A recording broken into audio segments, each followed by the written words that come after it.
everybody, it's Nanny Bubby. How are you? It's 3 p.m. and it's time for dinner with Nanny Bubby. So happy that you are joining me today. Say, wasn't yesterday amazing? You talk about talent. Lisa Spector, pianist, extraordinary concert aficionado, was playing Bach and Rachmaninoff, and how beautiful was it to hear live music like we heard it yesterday on Nanny Bubby's show here. So it was absolutely wonderful. So happy that you're all finding us. Hey Lucy, there you are. Hope you're feeling well, Lucy. I sure did miss you last week, but this week you've been surprising me with showing up, so I'm very happy. I hope that you are resting and that you will be COVID negative as you move into the week. So, thanks, Lucy. Thank you so much. And also, Lucy, while you're here, let me just tell you, I was so thrilled to see you invited something like 40 people to like and to become members. Hey, Roseanne, of the Gather with Nanny Bubby Facebook page. And I even saw your sister on there. So that was really amazing. So thank you, Lucy, very, very much. And Roseanne, I know you've done your fair share as well.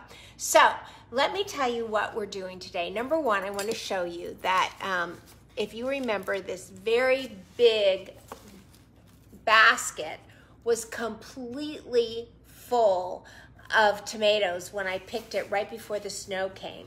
And what has happened over time is that they have become ripe, because tomatoes, like bananas, are one of the very few fruits or vegetables. Hey, Katie. Nice to see you. Hope all is well in Idaho. I think it's cold up there. They are one of the few fruits that actually ripen off the vine. So here is a basket of tomatoes that came out of that original basket. Now you can see how many we still have green. Hey, Sherry Barasa, thanks for being here. These are still green, but if you remember, it was like 10 pounds of tomatoes, and this was so full, but this is all I have left to ripen. So what I have done is I have taken these red tomatoes. Hey, Lene, nice to see you. And what I did is I roasted them. I'm leaning out of the camera here, so give me 1 second. I'll be right back in. Okay, here we go. I was leaning for that. Foffy Moore, hello, how are you? This is actually your daughter's recipe that I'm gonna do right this moment. So what Tanya told me, hey, Sue, nice to see you. Sue Plattner is here. Boy, everybody's finding us. This is great today. I love it. I think Wednesdays are a great day for everybody. It's the middle of the week. Let's talk about cooking. Let's talk about eating. Let's talk about anything fun and happy. But what Tanya had told me that she had done is she had taken these red tomatoes that she had, and she was afraid that the skins were starting to shrivel. And I have eaten them. We chopped them up with basil and a little bit of balsamic vinegar and ate them as a tomato salad. But she roasted these in the jar. Hey, Tom Gallagher. She roasted these in the jar, and she roasted them on a low fire, 200 degrees, with a little bit of salt and pepper and olive oil. So since these are now finally ripe, we're going to do that to start with. So I'm starting with this very small quarter sheet pan. I'm going to set this on top of here, roll these tomatoes out on here. I'm going to spray these with olive oil. Now, normally I believe in spraying everything with avocado oil when you cook on a high heat. Let's get the stems off of these. There are still stems on this. But we're going to actually put these in the oven at about 200 degrees for about 4 to 5 hours. And in fact, when I made the ones that you see in these jar, I actually left them at 150 degrees overnight, and they turned out absolutely sensational. So I might start them out at 200, and then I will turn them down. So here we go. Let me tip you over, and not pour you out, but just tip you over. I'm going to take a little bit of olive oil, and I'm just going to spray that right on to these tomatoes. I'm going to take salt and pepper and just sprinkle it on. And then, of course, as Ina always says, clean hands are a chef's best tools. And I'm going to toss this with my very clean hands. As soon as we get just a little bit of pepper on them, give them just a little bit of heat. And then after the show, I will pop them in the oven at about 200 degrees let them go for about 4 hours, and then I will turn them down to about 150 and let them have a good night, warm sleep in that oven. And that's all there is to it. How easy is that? Take them out tomorrow. I'll put them in another jar. Now my clean hands are no longer clean, so you give me a minute to rinse those off, and we will start with what I'm making for dinner. So let me tell you that over Super Bowl, I made a last-minute decision to not make caprese sandwiches.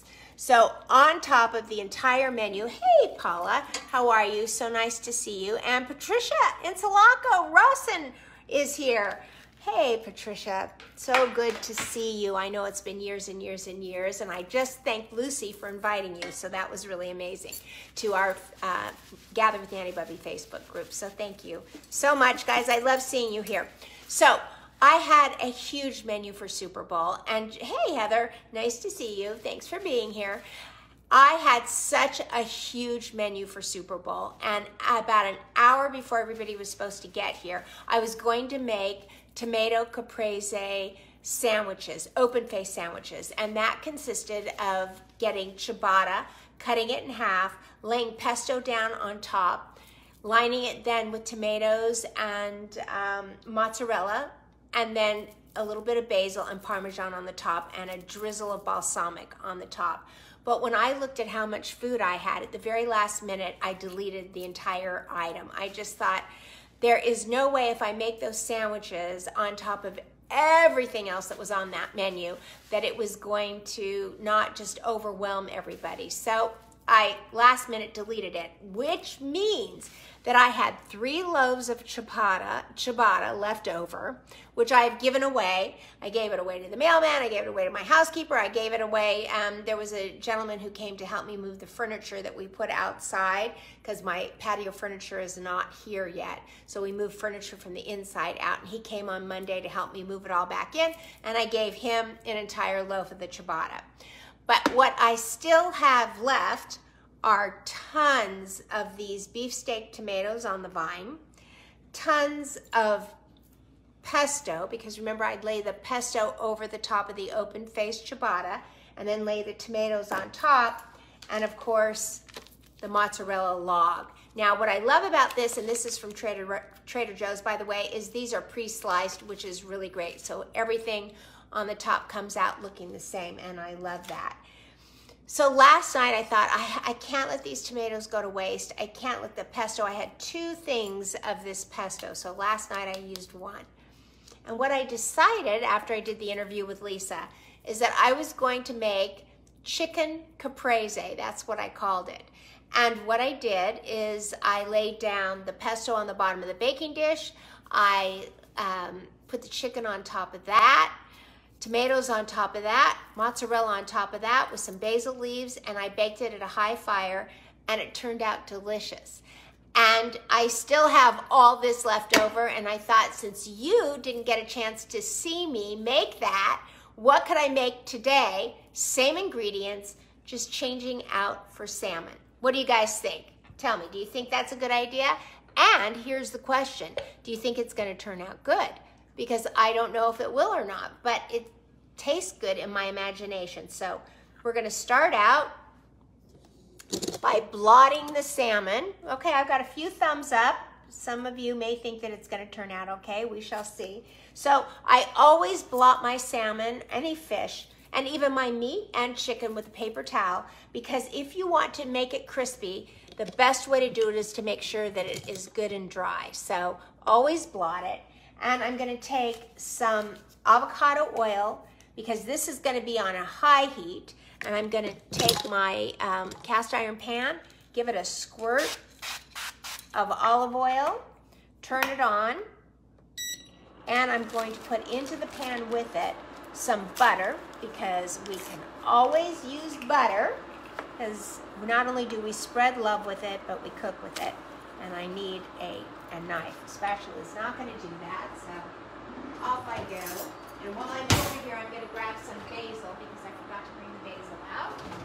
So just thought that. Okay, I think I've got everything I need. Every once in a while, there's something I forget, so I have to go away. So, all right, so here's some butter.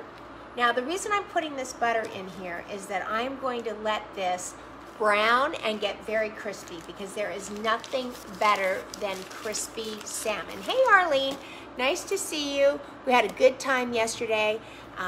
We had Lisa Spector here, and Lisa is a Juilliard concert pianist from Juilliard School of Music, and she was playing us romantic music for Valentine's Day. She had a Valentine special going, so look her up, watch the interview above this one or below this one, and you shall see it. It was absolutely great. How many of you saw that interview? I know so many of you commented on how fantastic it was yesterday. How many of you love that piano playing? And you know, Roseanne, you weren't there yesterday, but I kept thinking that your husband, who also is an amazing piano player, would have loved listening to her music. So it was really something. And you know, we talked a little bit over her piano playing. Oh, you're in Sedona. Oh my God, what a beautiful place to be. Is it cold there or is it warm? I think it's cold, much colder up in Sedona, but still much more beautiful, right? How many of you loved that yesterday? And also give me some thumbs up on that. Also, just a little cute note about yesterday is we had to talk over her playing a little bit, because the algorithm on Facebook, when it recognizes music as copyrighted music, what happens is Facebook would shut us off. So if you notice, she was playing, and while she was playing, we talked just enough over it so that the algorithm didn't note it as copyrighted music and then shut us off. It's just a strange thing. Because God only knows, if we hear music, the first thing we'll want to do is download it or run out and buy it. So it's kind of funny that they do that. So, all right. So now that the butter is getting nice and bubbly, we're going to take the salmon and we're going to turn it meat side down. And we are not going to touch it for about 4 or 5 minutes. We're going to let it get. I'm going to turn this up. And I'm going to let this get nice and hot. And the key is to not move it. Do not move the salmon at all. And I need to get a fish spatula here. Oh my gosh, check it out. Hold on. Okay. So here we go. Nice long fish spatula. And the only thing that I really, you know, I can smell it already, is you do get a bit of a fish smell in the house. And normally what I would do is make this outside on the griddle. But the way that I designed the griddle, which I designed before I started spending time with all of you, had I known, I would have turned it around. But the camera cannot get to me on that griddle. And I feel like I lose many of you when I'm on the griddle. So a little mistake on my end about where we put that griddle, but I think it's over time I'll probably figure out what to do and how to do it so that you guys can all see. So if you can see, this is getting nice and hot, and it's going to get crispy. I'm going to let it really take its time, and I am going to get a roasting pan.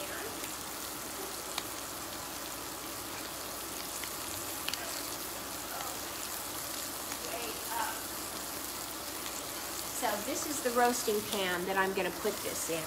And while this is getting nice and crisp and browned and crispy, let me show you exactly what I am going to do with the pesto. So let me turn you towards the roasting pan here. There we go. Nice Le Creuset roasting pan. Ultimately, I'll probably put 6 fillets of salmon in here. And what I am going to do is I'm going to take the pesto, and just like as if this were the base of the bread and the sandwich, I'm going to take the pesto and just put it right off into the baking dish. And then with this small spatula, I'm just going to spread it around and make this the base. So this is the base. Now, what I learned last night when I did this same recipe on chicken, God bless my husband, right? He doesn't care. As long as it's good, he doesn't care if he's basically eating the same thing every night.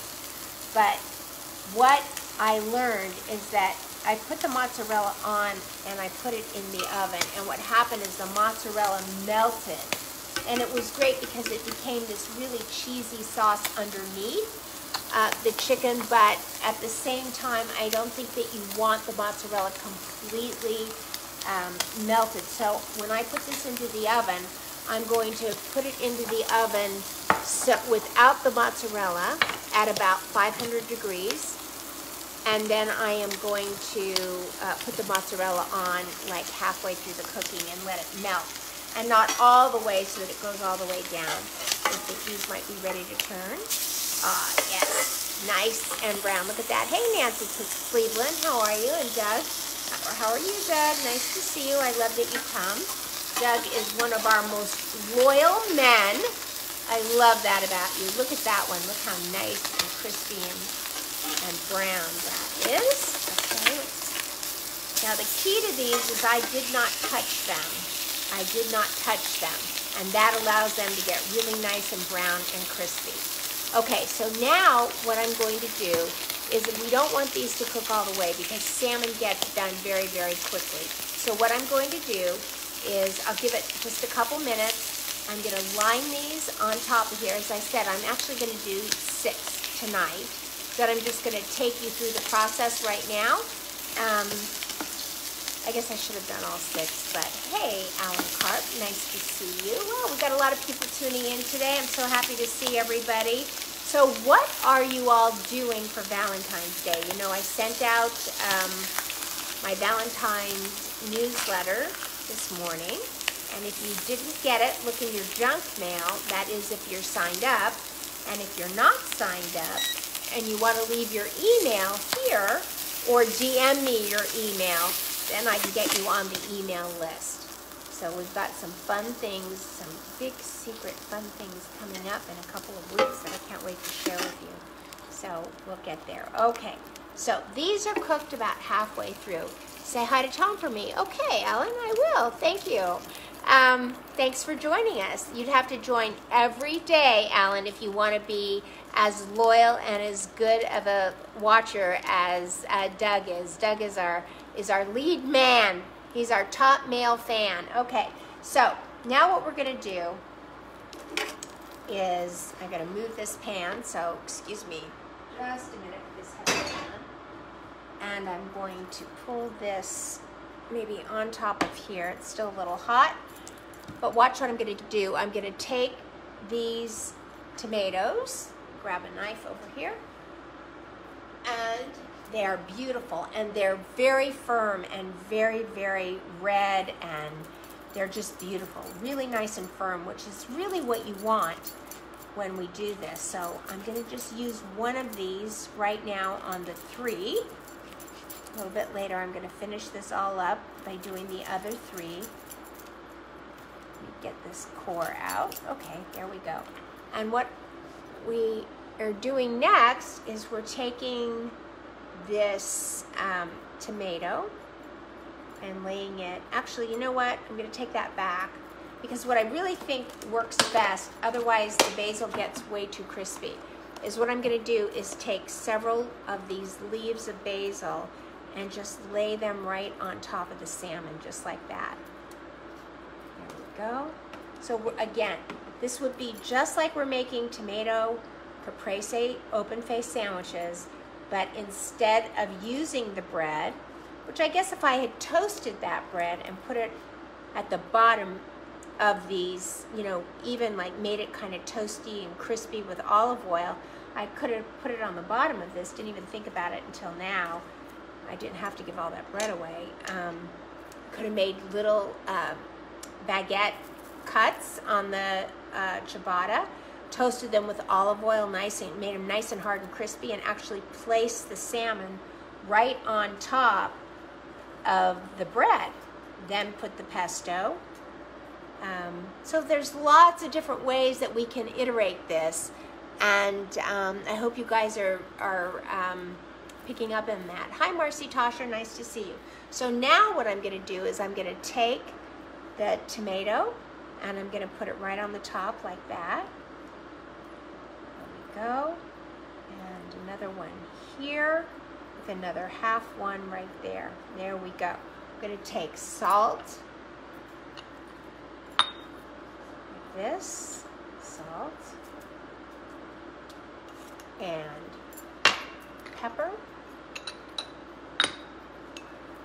Almost time to grind more pepper. Right on top, like that. Remember, you have more control. The higher up you hold your spoon when you're sprinkling, the more control that you have. It's counterintuitive, but I say it all the time. And then we are going to sprinkle this with Parmesan cheese.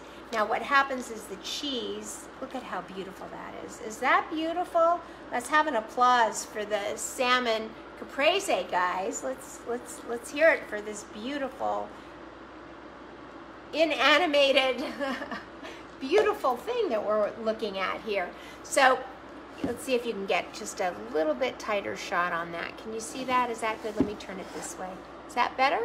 Can you guys see that? Isn't that gorgeous? I love that. Missed what I put on the oh, salmon, salt and pepper, just olive oil and salt and pepper, Arlene, that's all. Then I fried it, made it crispy in the butter, and then turned it over. These are half cooked because I'm going to put this in a 500-degree oven and finish cooking them for about 10 minutes. And then these, this mozzarella log, let me find out where we open that. I'm just going to show you that it's pre-cut, which is awesome to work with. So let me open that. There we go. And I will just pull out just a little bit of this. And so after it's done cooking for about 10 minutes, I am then going to take the mozzarella and just lay it right on top of those tomatoes, just like that. And that way it will melt and it will just be amazing. And actually, I think this is going to be better on the salmon than it was last night on the chicken. So let's hear, if you think it's going to be better on the chicken, give me a 1. And if you think it's going to be better on the salmon, give me a 2. Let's take a vote because we always like the fun of interacting with each other and making a little bet. And I will let you know tomorrow exactly what it is. So tomorrow, you definitely want to join me. I'm going to be talking to Lindsay Bernay, who is a senior stylist at Saks Fifth Avenue in New York. Hey, oh, Sherry says 2. Okay.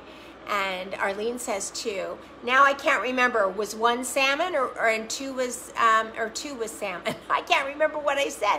1 was chicken, 2 was salmon, right? 1 chicken, 2 salmon. Someone has to tell me if I'm right. Otherwise, I can't remember what I was doing there for just a minute. Okay, so Lindsay Bernay is joining us from New York City. She's a senior stylist in New York City. She is so fun, lots of fun to talk to. I met her when she was in my daughter's Hebrew school class. Good, 2 was salmon. I got it, Arlene, thanks. 1 was chicken, okay. And when she grew up and became an adult, she and I became very, very, very good friends. I shop with her all the time. But here's the thing. We are living in the age of COVID, so who's actually shopping? But believe it or not, a lot of people still are. We're just shopping differently. So we're shopping for things like, what's the best thing to wear on a Zoom call? What colors, is just a pop of color that can make you feel like if you've got pajama bottoms on the bottom, and you wear something that's perky and peppy, what do we do? And here's my dilemma. At my age, when I take my grandkids to the beach, what do I wear? Like, wearing a bathing suit is not what I like.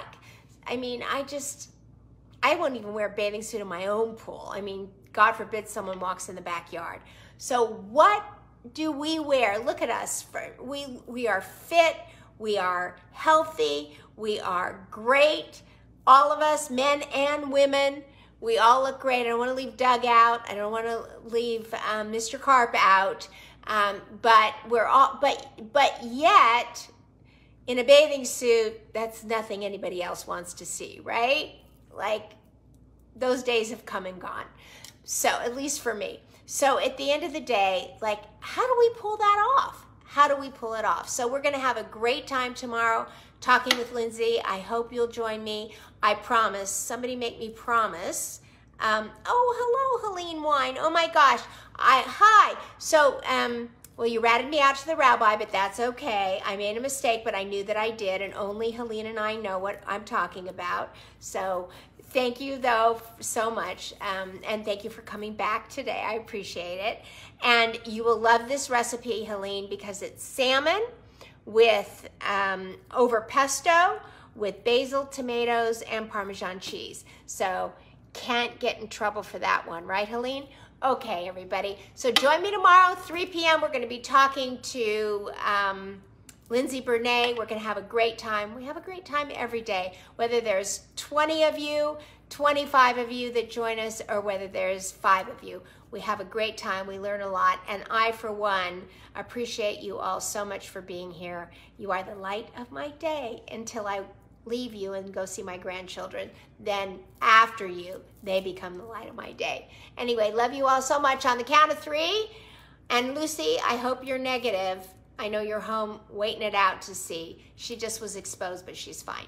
Anyway, oh, hey, Janet Castellano, you come always just a little bit late. So you have to tune in right at 3 o'clock because I feel like even yesterday you came and we were just getting ready to sign off. I actually, Janet, extended it just a little while longer in order that you would just get a little feel for who we are and what we're doing here and how it all works. So, but I have to sign off now. So love you all to death. And on the count of 3, let's go out and spread love like butter. Love you all. See you tomorrow.